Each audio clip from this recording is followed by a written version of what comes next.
10, 9, 8, 7, 6, 5, 4, 3, 2, Manchester 1, United have 0. reached the promised land. Well then, good morning everybody.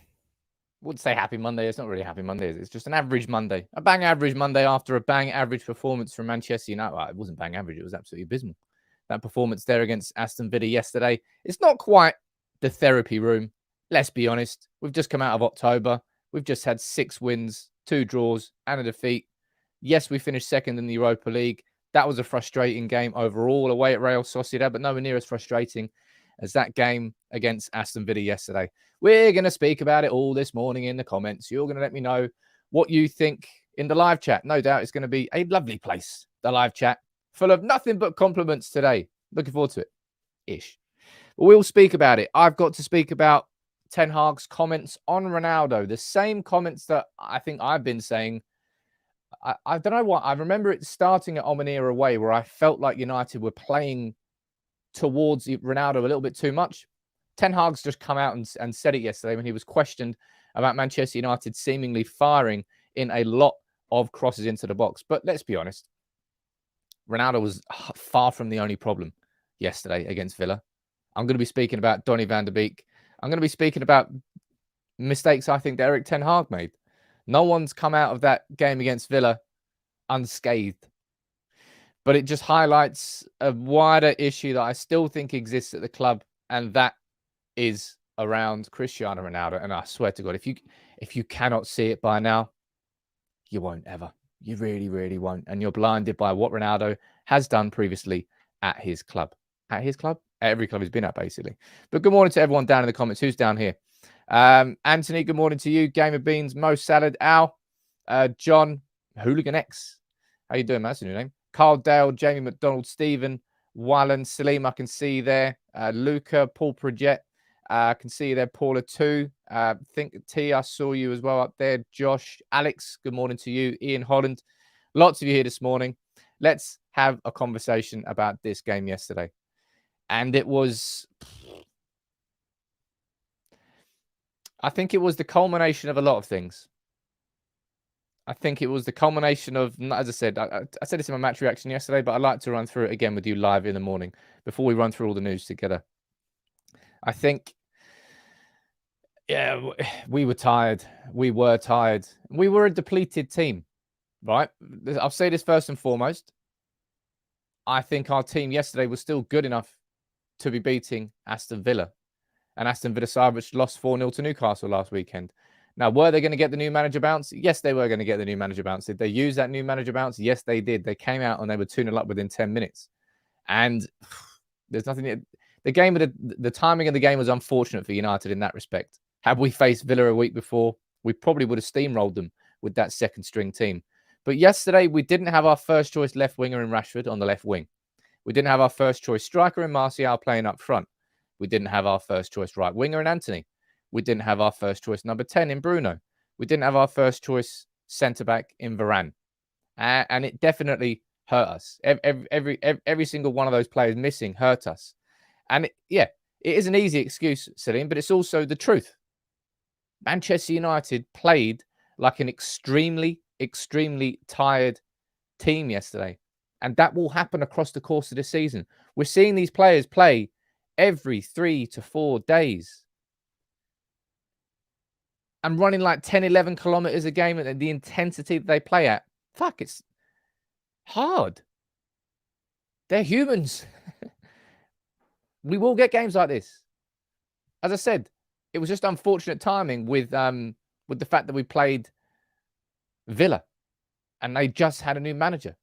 It was kind of like, as I said, it was a culmination of things. And remember how intense that game against Sociedad was. United were going for it for the full 90. I think we saw it there. Now, something I said before the game that I didn't think should happen was Donny van der Beek starting. And I'm going to start this conversation here today on Donny. Or I can see you down there in the comments, so cover your ears, mate. But Ten Hag made a mistake in starting him. I thought that. I didn't think Donny should have started in the prep. Judging from what I saw against Sociedad, where it was a game where the game passed him by.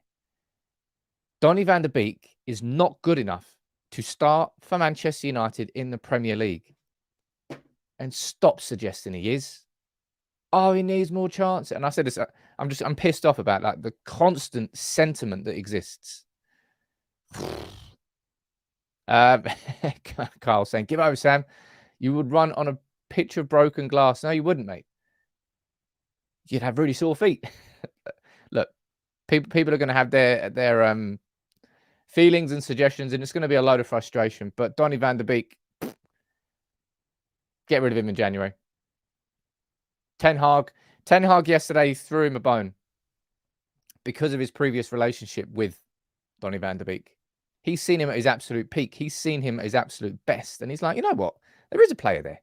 I know full well there is a player there in Donny van der Beek. Bruno Fernandes is suspended. Let's play him in position. Number 10. Donny, this is it. This is your time to shine. I said it before the game. I said, Donny, man, this is your opportunity. No more. Donny van der Beek should not be playing there. And that's where I think Ten Hag made a bit of a mistake yesterday. We're looking at that team selection. I don't really feel like this is Captain Hindsight talking. That it would have been better to play Fred alongside Casemiro in midfield with Eriksen as a number 10. But saying that, yesterday, if we're talking about players that look fatigued and players that look tired, Eriksen. It's almost like we signed Eriksen to be a supplementary signing to Frenkie de Jong. It's almost like we signed Eriksen to make sure that if Frenkie was injured that we would always have a player like him in that team. And Eriksen looks jaded. Eriksen looks like he's been playing a hell of a lot of games every single 3 days. And we're seeing the effects of it now. Eriksen just in everything really yesterday. Eriksen with the passes, those raking 30, 40-yard passes that Eriksen has made look so easy this season. They were 3-4 yards short or just a little bit curved, a little bit different. The shorter passes, everything seemed a little bit more difficult for Eriksen yesterday. And trust me, as I said, yesterday looked like a direct consequence of the fact that we played 9 games in October, that we'd just come off the back of a Sociedad game, and the fact that we were missing players. That was it's a pretty strong 11 that we still put out, but it was a stretched team. And I think the football really reflected that. Collins, what you suggesting down here? Sam, I'd expect you to know better. Van der Beek is his type of player. People wouldn't complain about him if they understood that. People just expect him to play like Eriksen and Bruno. Honestly, I'm all ears, people. I'm all ears. Come into the comments here and explain to me why I should not be heavily criticizing that performance there from Donny van der Beek yesterday. What is it that I'm missing when I'm watching him? Sam, you're just not looking at Van der Beek correctly. It's all about the spaces he doesn't occupy. Yeah, cool. All right. But he was just shit. And Donny van der Beek has consistently been bang average for Manchester United. Stop being tied up in emotion and sentiment and just say what you see in front of yourself. And you're seeing a ghost of a player. A shadow of the man that we signed in 2019. And Manchester United absolutely have been partly responsible for that happening. And it's really sad. But that's what it is. And Donny van der Beek, you can't be starting for Manchester United anymore. I don't think so anyway. I don't think he should have started there. And I tell you, look, I know he was. Mark, we're just speaking about Donny at the start here. I've already just spoken about Eriksen. And you know what? I hope a lot of fans learned yesterday. And it's been frustrating me having to defend this bloke all season. But I really, really, really hope you now understand the importance of Bruno Fernandes just to the overall tempo and the running of this football team as a team. Right? Stop slagging Bruno Fernandes just because his passes are going off and fucking Bruno is so frustrating. Bruno Fernandes does so much more than just those assists and just those goals. Bruno Fernandes sets something that inside the team that when he's out of the team, it can't be replaced. We really missed Bruno Fernandes yesterday, and it's just one of those. I've been really I found it so odd how much I've had to defend Bruno Fernandes all season. I really found it so strange that United fans have been gunning for Bruno Fernandes. Evidence is right there. Evidence is there, and I didn't want that game as evidence to prove the point I was trying to suggest, but it's strange, and I hope that sort of conversation isn't going to be part of it.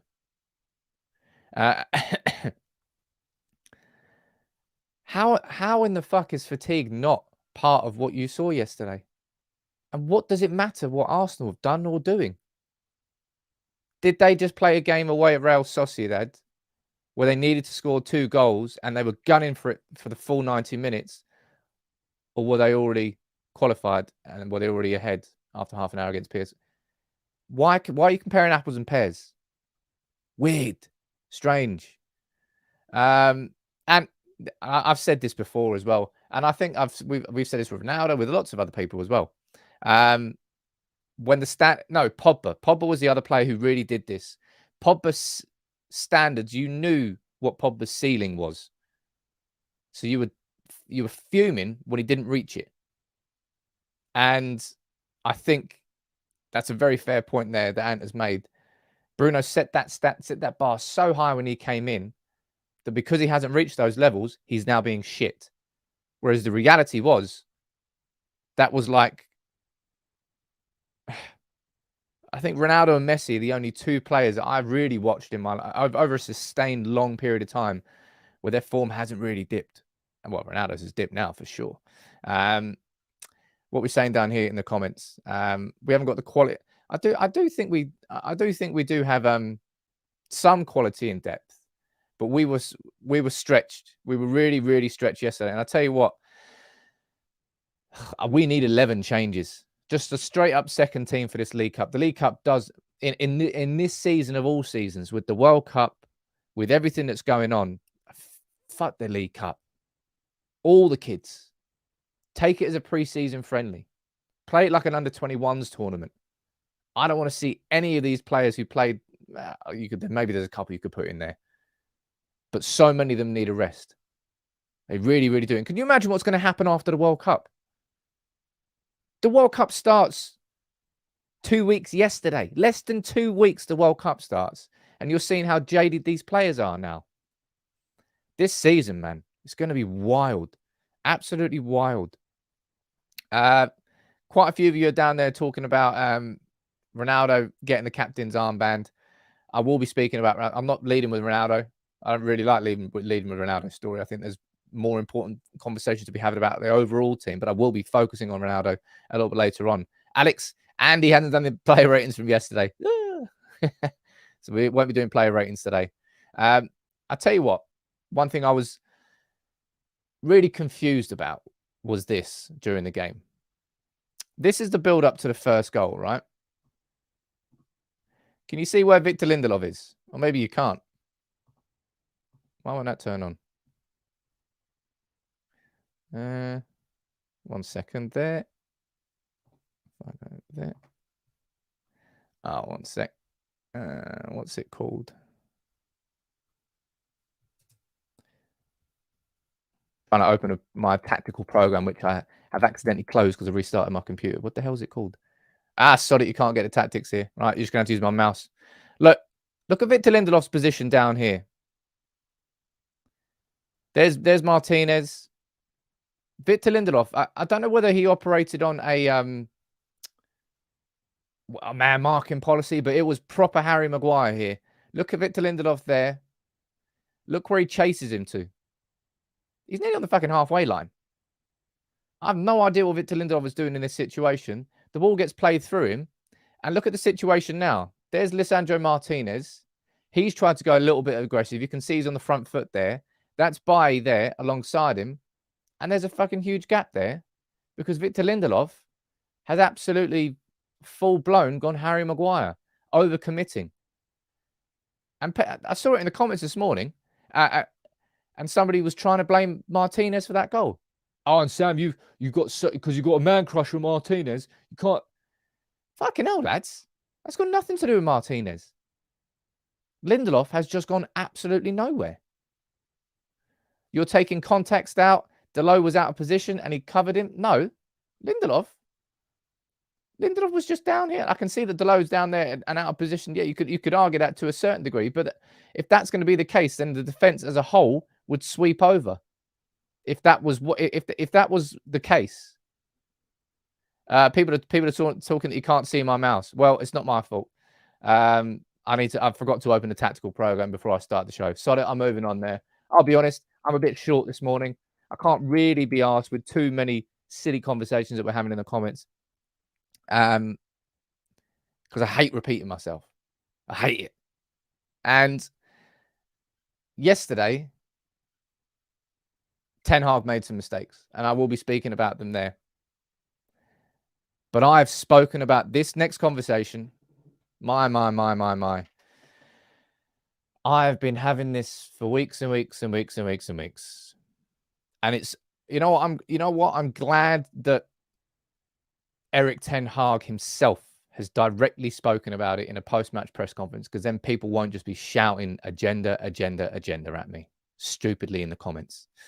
Erik Ten Hag was asked directly about what he felt towards Manchester United's decision, or constant decisions that were happening during the game, to keep firing crosses into Ronaldo. And we were doing it from dumbass positions. We were doing it from 30, 40 yards. Strange, way too deep, not really the smartest decision. And this is what Erik Ten Hag said. He said he was frustrated by Manchester United's stupid crossing to Cristiano Ronaldo. He said this. He said he was asked whether he encouraged for his players to look for the head of Ronaldo, and he goes, no, I think it was stupid to do that. We delivered crosses too quickly in from too far and too forcing. Then we don't help him. We have to bring the crosses at the right moment. I think in the second half, also, we bring the crosses quick. We bring too quickly the crosses in. The right moment was from Christian Eriksen in the first half, and he found the moment in the pocket to deliver the ball to Ronaldo to the far post. That was the right moment. And you know what it is? This, honestly, is not Ronaldo's fault directly. And I will say that first and foremost. But Ronaldo carries an aura. Ronaldo is Ronaldo. If you're a player if you're one of these United players and you're in a team and Ronaldo's your number 9, what are you going to fucking try and do? You're going to try and find him. You know full well that Ronaldo, I mean, you might not be saying it to him. You might not be saying it too much, but Ronaldo's lost a few yards of pace. Those balls in behind, it's not really going to work with Cristiano Ronaldo.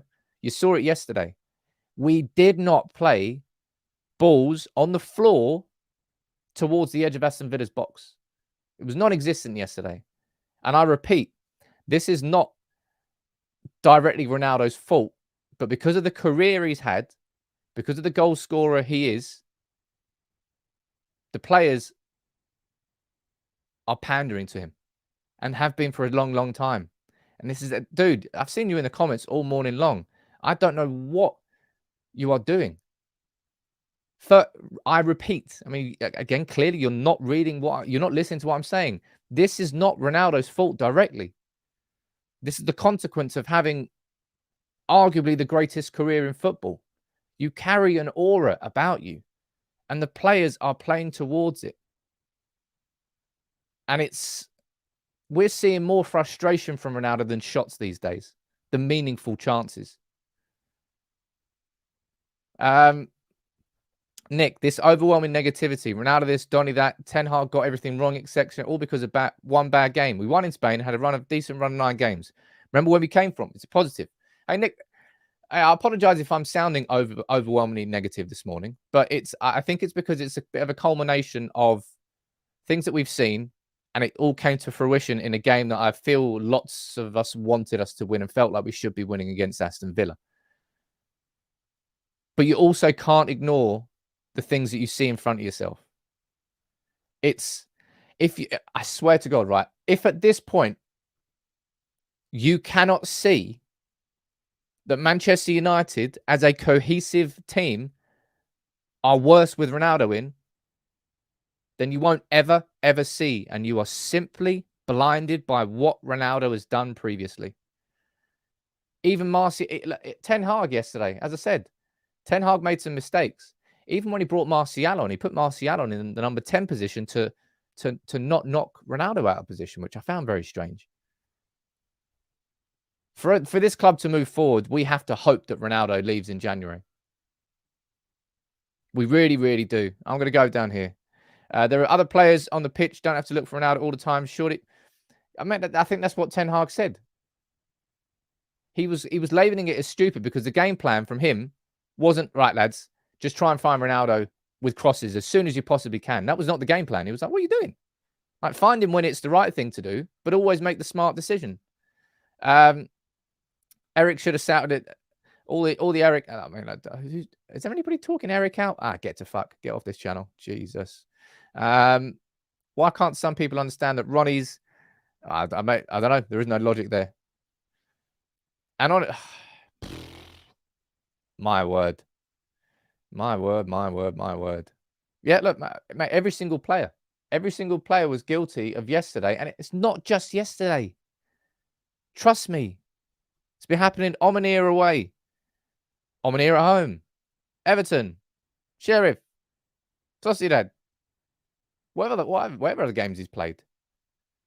We're a different team with Ronaldo in when he plays up front. And man, I'll tell you what, right now, the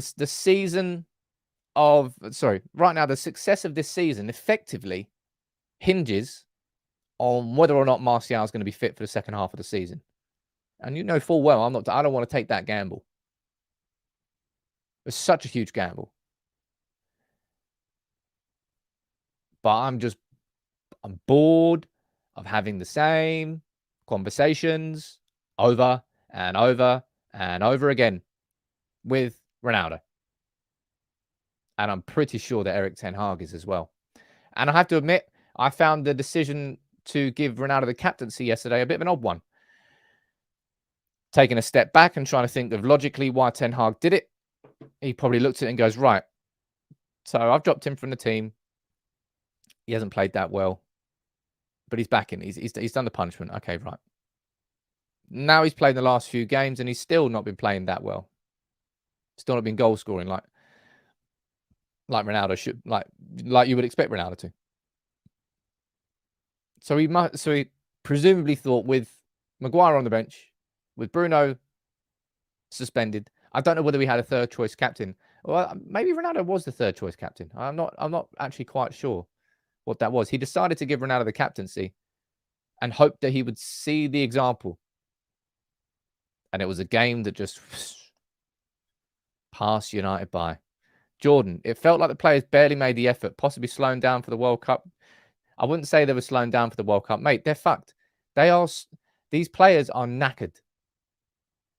And we cannot be surprised that a performance like this exists. This is the consequence of a punishing, relentless schedule that's being forced on these players. Last year, it was COVID and the pile-up with COVID.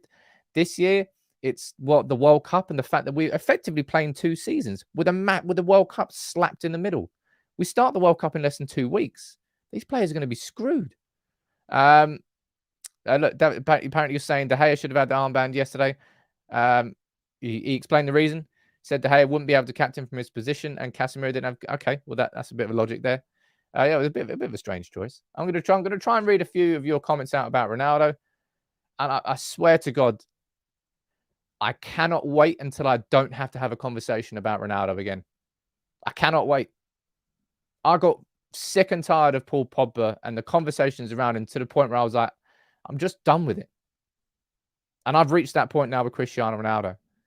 I can see that we're a better team without him in, but I can also see that we don't really currently have the squad to play without him. Martial, is he fit now? Well, if he's fit now, then we start him against Fulham. We start Rashford on the left wing. Hopefully we start Anthony on the right wing. Everyone's back. Good. Different football altogether. William, no one's going to disagree with that. We do need some more. What are we saying down here? I thought we moved on. Ronaldo on the bench, us playing well. As I said, Neil, And I will repeat this one more time for anybody else down in the comment who decides I've got some sort of agenda. It's not. It's just I can see what's in front of me as a fan. What else are we saying? Sod it. I can't be bothered anymore. Mate, talking about things that Erik Ten Hag got wrong yesterday. As soon as I saw that starting 11, I was like, please play Garnacho on the right.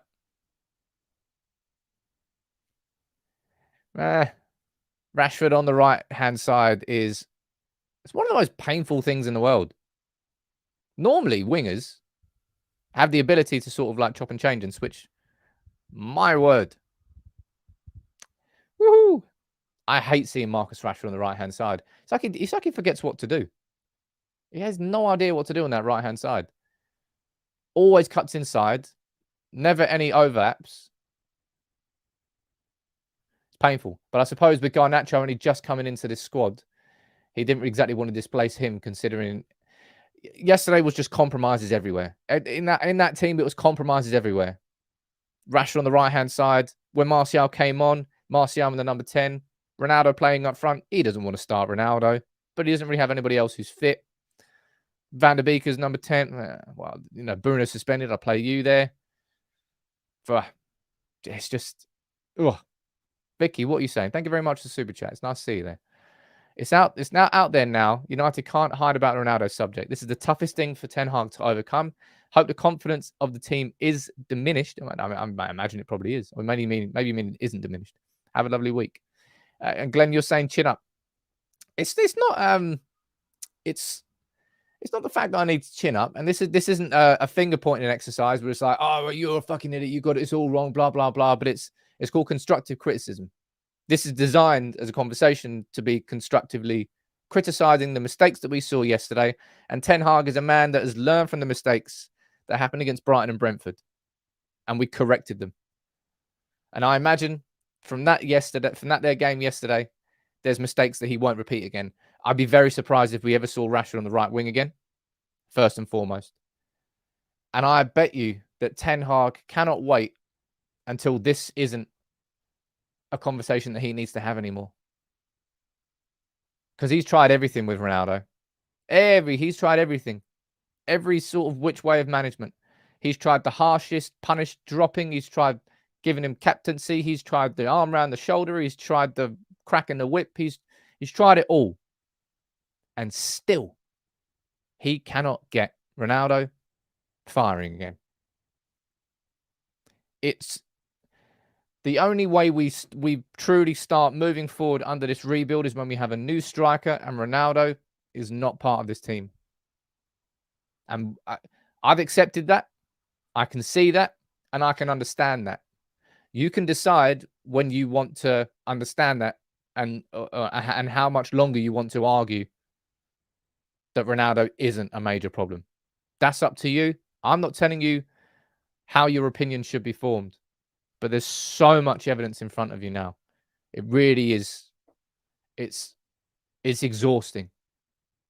And if Erik Ten Hag has the players that he wants to have available for Fulham, if Martial's fit, if Anthony returns to the right wing, Ronaldo will be back on the bench.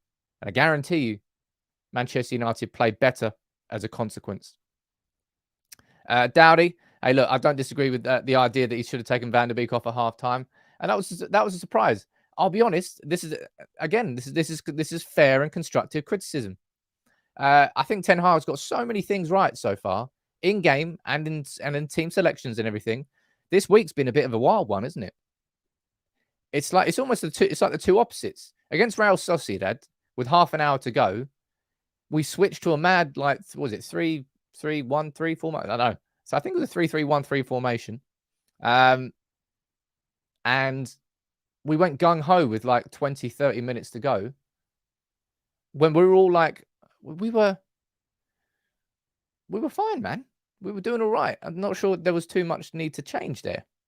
And then the complete opposite against Aston Villa was the fact that we didn't make the changes early enough. At half-time, we could all see, it was painful, that Van der Beek should have come off, that Fred should have come on, and dropped alongside Casemiro with Eriksen moving a little bit further up again. That would have been a really logical and quite an obvious change to make at half-time. But he didn't make it. And it was a bit strange. As I said, I think it's been a wild week. Yesterday was a culmination of a lot of things. And all United can do now is to try and win our last game against Fulham at the weekend to make sure that we go into this World Cup break off the back of a win. Because it's been a really, really positive October. It really has been. And this is not a case of massive doom and gloom XYZ. I apologize if it is negative this morning, but I'm just saying what I'm seeing in front of myself, trying to have a constructive conversation about it. This isn't about throwing people under the bus, and people are like, "Oh, Sam, you're throwing Ronaldo under the bus." I've been having this conversation about Ronaldo for months now, literally months, and the problem's just getting worse and worse and worse. So you can try and say what you want about an agenda, but I'm a United fan, and I want what's best for my club. Look at that. The two godfathers of the chat down here coming around and putting their arms around people and gifting memberships, even on today of all days. Alex, you've gifted 5, and Gungshi, you've gifted 10, mate. Cheers, dudes. Cheers. Who are the lucky 10 here? 15, actually. Arnold, Eduardo, Keith Bray, Lesus Technology, Wallacey, Tony K, Robert, Ian. I was going to call you Ian there. Robert Brown, Niall Phillips. You're the lucky 10 from Gungshi. What about the 5 from Alex down here? Arup, Iwedi, Joshua, John, your goal now. You are the lucky ones down there. Mate, even on today of all days. What absolute dons. Love indeed. Love indeed. As I said, I'll say this one more time before I move on. I don't think it's personally his fault. It's just that he's had such an aura. He creates such an aura around himself. It's obvious that these players are playing towards him. And there's only one way to do that now. Get the crosses in the box. Because you can't play through him. You can't play with him. You can't play the balls in behind because he's too slow. When he tries to drop deep, then you've got no number 9 in the middle. The only real way of doing that is to try and get those balls in behind nice and early. I don't think that's Ronaldo putting the players to the side and say, lads, look for my head constantly. But you see him, he is constantly asking for it, and they're doing it. We played different with Ronaldo in the team. We are a better cohesive unit without him in the team. If you can't see that now, you're blinded by what, I don't know, you're blinded by what he's done. Right. Something else that Ten Hag mentioned in the post-match yesterday, which I never really saw, but I think he was kind of spot on, is this. By the way, disclaimer before I pull these photos up. We would have lost anyway without this. We were shit yesterday as a team, but it's this is, for me, another example of the sort of ridiculous officiating that happens in the Premier League on a week-to-week basis. This is the foul here. This is Luke Shaw flying in. Obviously, the pass from Martinez wasn't good enough. Kind of a hospital ball, short to Shaw. Look at where the foul is there, and look at where the free kick was taken. So the foul was like back here. Where is it again? You can see that. But the free kick was taken about 5 yards further forward. Mad, isn't it? Absolutely mad. Man, I'm seeing some crazy stuff in the comments down here. I want to see if you're all lying, because surely you're lying. Ricky, you've gifted 5 memberships. I think. Oh my God. Mate. Oh, what are you doing? I think Or's coming here with the big. Have you come in with a big 5-0, my man? I think you have. Or, I'm so sorry that Donny van der Beek is not going to have a long and lasting career at Manchester United. Stay strong. And what an absolute mate. The Don of all of you are Dons. There's too many Dons. It's like the world's worst mafia. We've got so many Dons. It's just going to be civil war and infighting. But an legend of the game, man.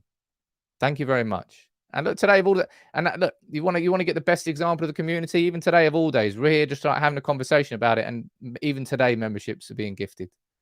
Thank you very much, man. Everybody, all of you, lads and ladies. Mate, Gungshit, I don't know what company you two work for, but I want that credit card.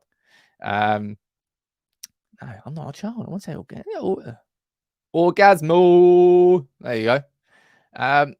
Wherever the free kick was taken, hold on here. Hold on.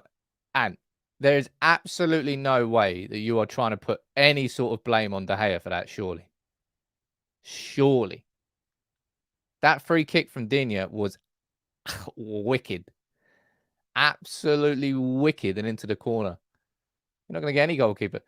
I think it was a little bit, you saw it, that David De Gea was just shifting back into the middle of his goal, but just before the free kick was taken.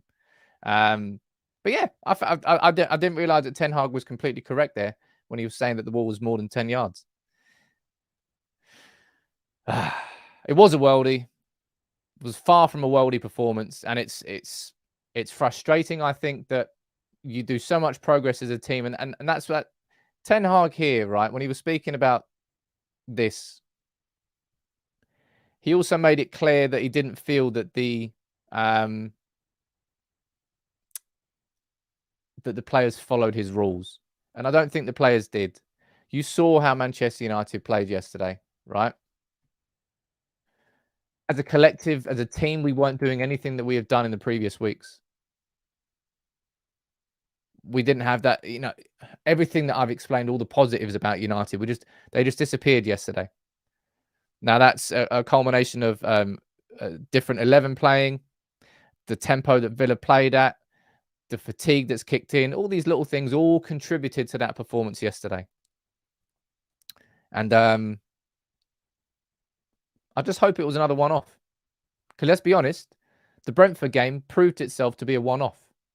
The Sociedad, if I'm looking at games where Ten Hag has learned from, Brighton and Brentford, Real Sociedad at home, City away, and now we can add Villa away. And I would like to say that I think Ten Hag has learned from pretty much every mistake that he's made previously, he's learned from. So I imagine here he's learned from that game. If I'm thinking about what he's learned from, I think he's learned that no matter how many opportunities he gives Donny van der Beek at this moment in time, he's not good enough to start for Manchester United. If he needs to maybe make an impact from the bench, then cool. There might be opportunities for that. But he can't do that. Number 2, starting Cristiano Ronaldo every single week is not a solution. But at the same time, what alternatives does Ten Hag have at this moment in time for that? That's why we need a new striker in. Number 3, don't be playing Rashford on the right wing anymore. That was weird. That was really, really weird. And yet, Jonathan, you're completely right there. When it goes wrong for United, it really has gone wrong. Brighton and Brentford, Sociedad was a little bit different at home. Villa there and City. We have been pretty much demolished in those games, really. Well beaten. It's a bit of a 6 of one, half a dozen the other, isn't it? Let's have a look here. Do you think we missed the trick not signing Gravenberch? I mean, you could possibly say that, but I think he was always going Bayern Munich, wasn't he? I don't think there was ever really a chance of that happening. Ping Ting saying, now I understand why preseason is so important. Yeah, I know. Relka's a good question there. Riker saying, who is the alternative for Bruno? I'm not too sure, if I'm honest. I think Bruno's a little bit irreplaceable because it's not just about the assists and the goals with Bruno. I've told you that. That's why I've tried to constantly defend him. He adds far more to the team than just that. But look, if you want to move on from something negative to something really positive, how about this from bit of news from David Ornstein this morning? He's confirming exclusively that Alan Dawson is going to be leaving Manchester United as the head of football operations. He's been at United for over a decade, and he's been in that role since 2017. Now, if we're looking at changes that have happened, I mean, I've covered them in a lot of detail here on United People's TV. I've covered Matt Judge leaving in the summer. He was our chief negotiator. Marcel Bout and Jim Lawler were our 2 chief scouts. There's been a lot of changes behind the scenes, but still, Manchester United, from an operations perspective, that's always the word I've actually used, operations perspective. We're not slick. look at how in the summer I thought we signed a lot of the right players, but from an operational perspective, we weren't good at all. We overpaid. Negotiations were way too drawn out. It took us too long. There's a lot of things that went wrong. Alan Dawson leaving is another step in the right direction. Now, let's quickly read the article from David Ornstein here. So Manchester United have experienced a huge amount of change in recent times, and that is set to continue with the director of football operations, Alan Dawson. He's expected to leave. Dawson will relinquish the position he has occupied since 2017. Sources close to the situation expect him to exit the club in due course. And look, this is what David Ornstein is saying about his role. His responsibilities focus more on logistics and infrastructure rather than sporting performance, including areas such as travel, security, and training ground operations. And if we were to look at this is the hierarchy of Manchester United's power structure. Of course, that bastard's sitting at the top of it. Richard Arnold just underneath him. But we look here. This is the footballing operation side of things. Ten Hag's over here with his staff, right? Benny McCarthy's not on there. Should be. Anyway, we go over here, and John Murtaugh's come in, and John Murtaugh has been, of course, our football director. He brought in Andy O'Boyle to work in underneath him, and Darren Fletcher's kind of the bridge between these two sides. Alan Dawson's down there, right? Steve Brown is still in, and if we're talking about head of recruitment operations, that definitely needs to be sorted. But Alan Dawson leaving is a good thing. It's another, in my opinion, it's another big step in the right direction for getting the modern football structure that we need behind the scenes. We need that. And Alan Dawson leaving is good news. You want to finish on a positive note? There's your positive note. I like that. I really do like that. Does that mean we're going to be getting Edwin van der Sar in? That's not where, if Edwin van der Sar comes in, he would be sitting right up there above John Murtaugh. He wouldn't be sitting there alongside Steve Brown and Nick Cox. But it's another step in the right direction. I don't think it really impacts Michael Edwards too much, because Michael Edwards, we know Michael Edwards is, of course, he was like the chief of negotiated transfers at Liverpool. Had a lot of success there. I don't disagree with you there, buddy. We all know that the head of the snake is still there. Fuckers. At some point, they'll be going. Can somebody let me know about this? I know that Delot picked up his 5th yellow card, but can Delot not serve that in the Villa League Cup game?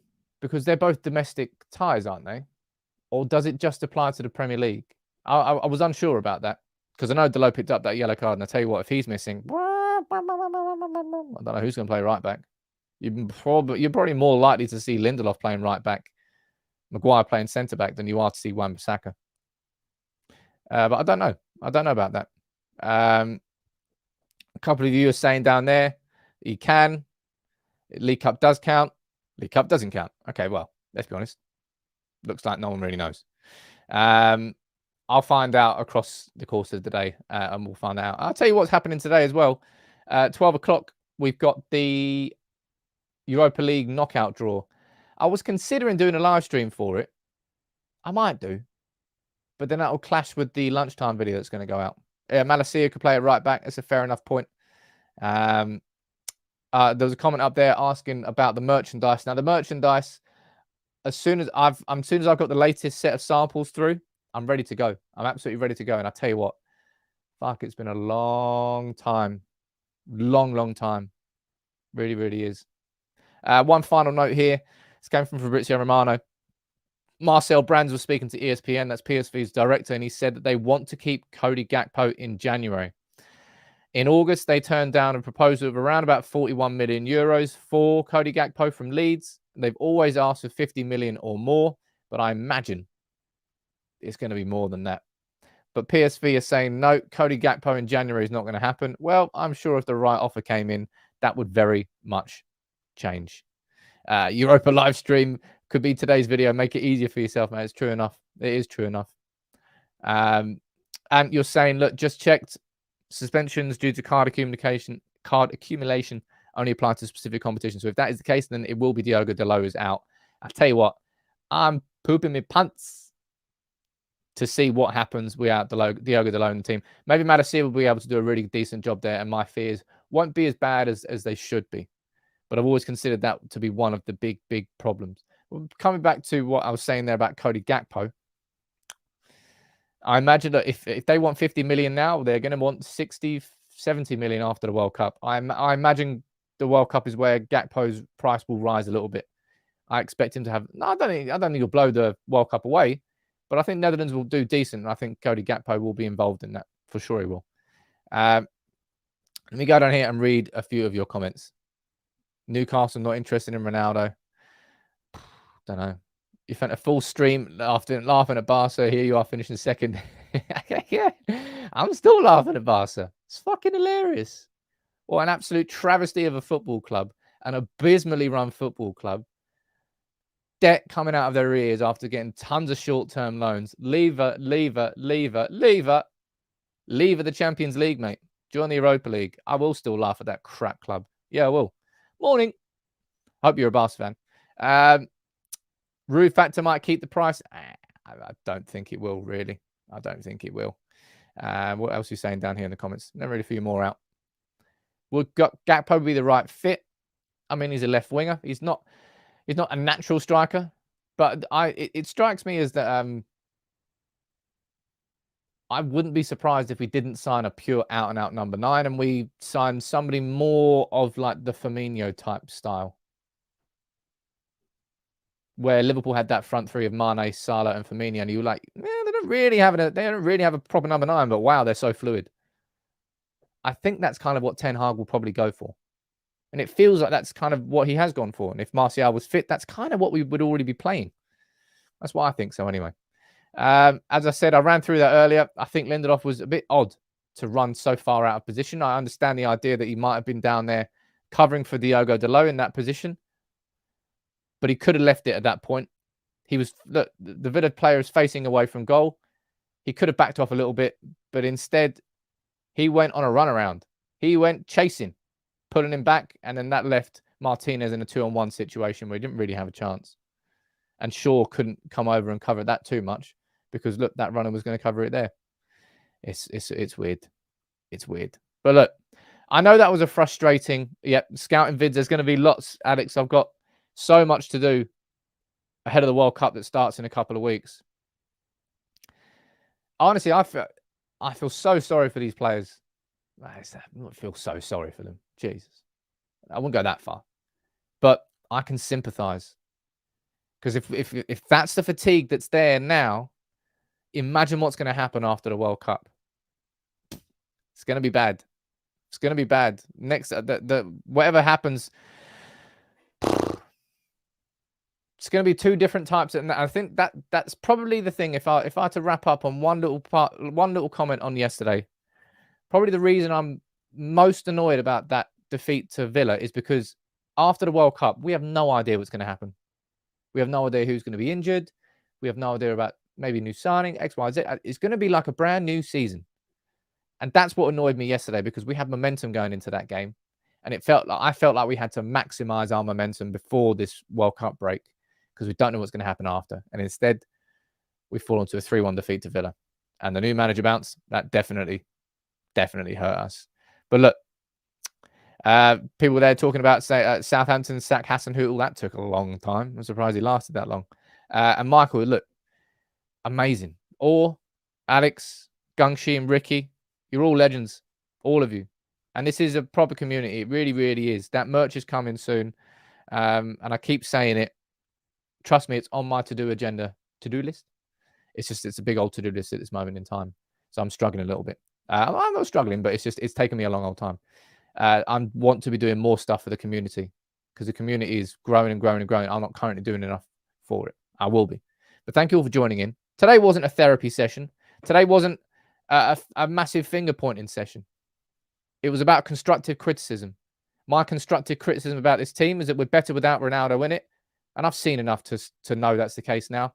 And I hope Ten Hag has seen enough to know that's the case. Ronaldo shouldn't be in that team against Fulham as long as Martial is fit. Thank you all for joining in. I'm not sure what my video will be at lunchtime today. Maybe it'll be the live stream with the Europa League. Maybe it won't be. But until next time, take it easy, everyone.